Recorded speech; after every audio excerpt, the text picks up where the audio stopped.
చెప్పడంతో ప్రతిదీ కూడా పూజారుల యొక్క ఆలోచన, వాళ్ళ యొక్క ఆచారం, వాళ్ళు చెప్పిన వాటిని మేము ఫాలో అవుతూ మరి సీనన్న గారు కిందికి కూడా అదే గైడ్ చేస్తూ ఉన్నారు. వారికి మరొకసారి ధన్యవాదాలు తెలియజేస్తా ఉన్నాం. అదే కాకుండా ఈ మధ్య కాలంలో ఆ శిలలపై ఉన్న ఒక స్వస్తిక్ గురించి చర్చ జరుగుతుంది. స్వస్తిక్ మేము ఫాలో అయ్యేది రైట్ టు లెఫ్ట్. హిందూ సంస్కృతిలో అది ఇట్లా ఉంది, స్వస్తిక్ ఇట్లా ఉంది, కానీ మాకు రైట్ ప్రకృతి సిద్ధాంతం. మేము ప్రకృతిని ఆరాధిస్తాం. ఒక చెట్టు మొక్క ఇట్లా తిరుగుతుంది, కానీ ఇట్లా తిరగదు.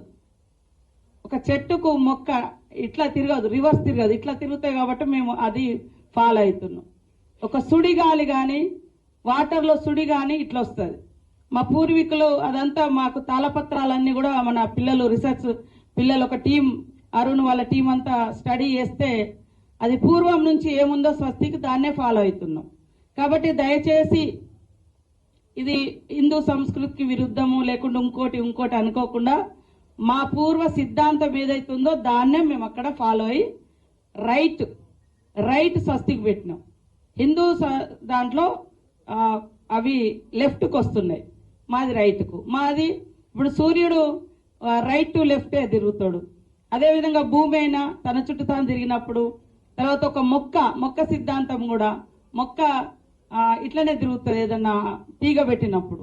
సో అది సుడి కూడా, ముఖ్యంగా సుడి గాలి కానీ వాటర్లో సుడొచ్చిన వీటిని అంటే ప్రకృతి దైవాలుగా, ప్రకృతి ఆధారకులుగా మేము బతుకుతున్నాం. కాబట్టి మా పూర్వీకులు స్వస్తిక్ను అట్లనే ఇచ్చారు. కాబట్టి మేము అదే అక్కడ ఎవరు వివాదాలు చేయొద్దని కూడా కోరుతా ఉన్నాం. మీడియా వాళ్ళు కూడా, ఇంకా మన పిల్లలు కానీ మా పెద్దలు కానీ గతంలో మా చిన్నతనంలో కూడా ఇట్లా ముగ్గులు వేసేటప్పుడు ఇప్పుడు మేము గుర్తు చేసుకున్నారే, ఇప్పుడు ఎట్లా వచ్చిందంటే వెనకట మనోళ్ళు ఇట్లా ముగ్గులు వేసేది కుండల మీద, పెళ్లి కుండల మీద, ఇవన్నిటి మీద ఇట్లాంటివి వచ్చేది మాకు.